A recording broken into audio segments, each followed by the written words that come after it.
Hey everyone, this is Dawn Woods, just starting our series together, the Parenting Teenager series. I know, it's like climbing Mount Everest, right? How is there any hope really with these kids? No, just kidding. Listen, I've been working with teenagers for 2 decades. I love these kids. I've learned a lot from them. Interestingly, they truly do. They see things sometimes that we don't see. So hanging in there with them for the long haul, that's what we're doing. So anyway, I was thinking through though 7 parts. What are the priorities? What would I choose to say these are the primary pieces, little practical pieces I would give you, given this opportunity, which I'm thankful for. So it's a rainy day. I'm sitting inside. I've been processing this a little bit, as I have over actually many, many years. And so I thought to myself, the first one I want to start with, the first point I want to make is to me kind of foundational. It's essential. And I'm starting with it because I actually think it's the thing we forget first. It's out the door when these years come around. This one's easy to forget. And it's easy to forget it actually for our own lives as well. So, and for the lives of friends, family, this to me is just an important way to look at life, but definitely with our teenagers, as we can see it gets foggy and things happen and it can be unsettling. So the first point that I want to make is that the raising of a human, the investment you are making financially, with your heart, with your time, is that you are raising a human, and this is a long haul. It's a long haul. It happens over many, many years. It is a process. And what you see right now in your child is not the end of the story. It doesn't predict the end of the story. It doesn't reveal the end of the story. It's not like a hint of what is, the crash and burn that you're going to see, or all the things we make up in our head, all the worst case scenarios we describe in our minds, the thoughts that spin that way. It is just not true. As a matter of fact, it doesn't. It should be that what we do in response to that is recognize that we're looking at a snippet on their timeline, and that snippet, though it matters, is not the full picture. There is a unveiling of your child over the course of all of the years that you will invest. And so I think it's important because it can get discouraging. Think about it like you have a zoom lens and you're pulling it in on this little one spot on their timeline, and it starts to create a lot of panic because you believe that this is who they are.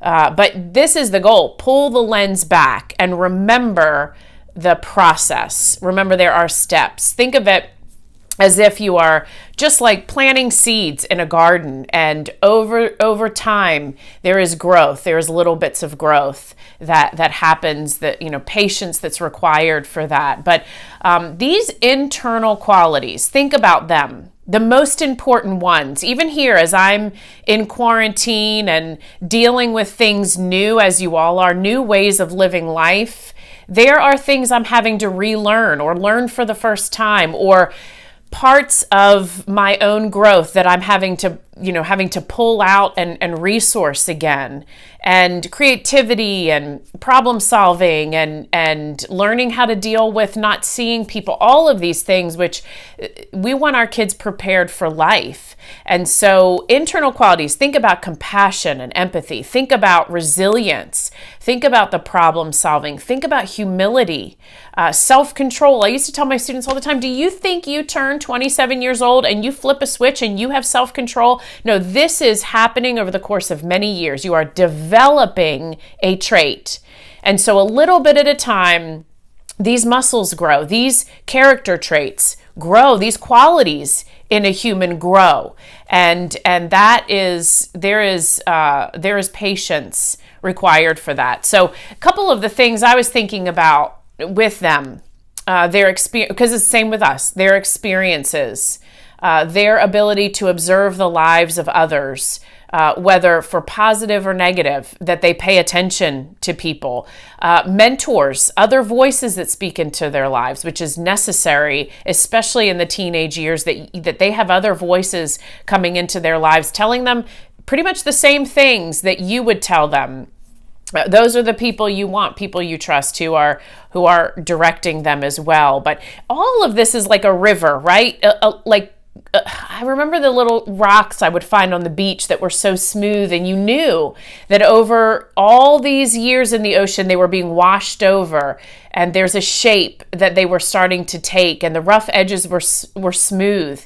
And this is what's happening to our kids, right? But that didn't happen just in a year. That happened because of, many, many years of being kind of washed over by the ocean. So like a river moving in a direction, and this experience kind of pushed them this way, and this person sort of inspired them this way.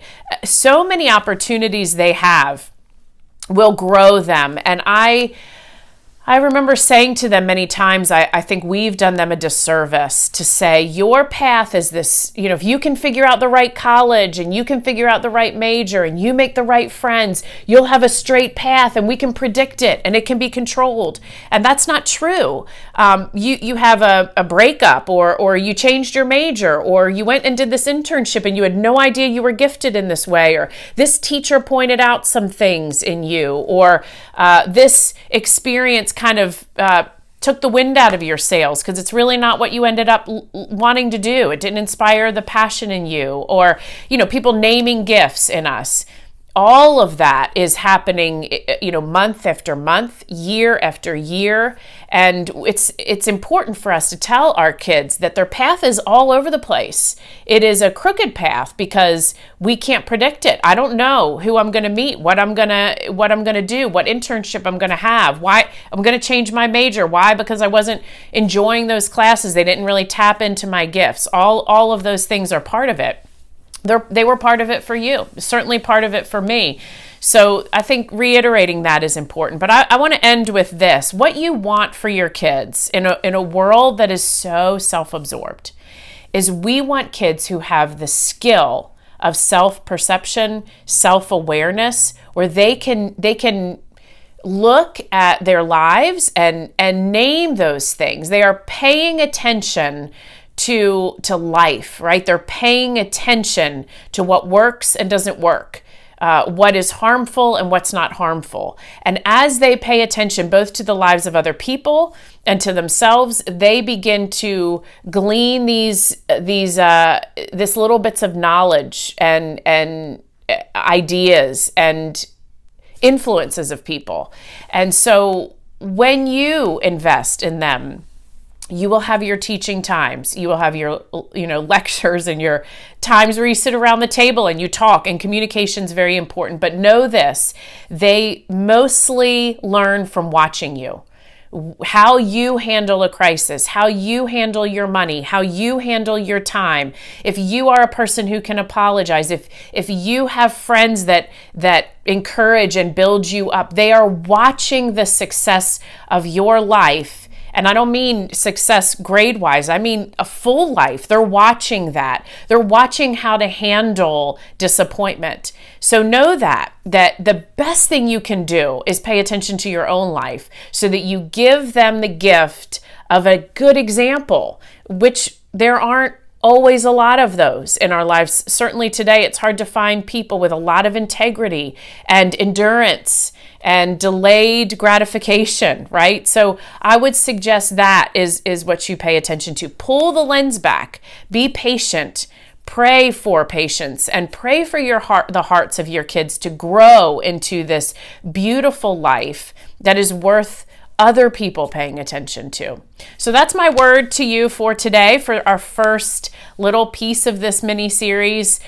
Enjoy your weekend, enjoy your kids. I would even suggest go and get a little time by yourself and reflect on this. Maybe journal a little bit about how it's so easy for you to lose perspective with your kids, to bring that lens in too close. That would be a good thing for you. Just take a little time for yourself. That's your own self-care. When your anxiety is relieved, their anxiety will be more relieved too. So they're in good hands. Hope you have a good weekend. Take care.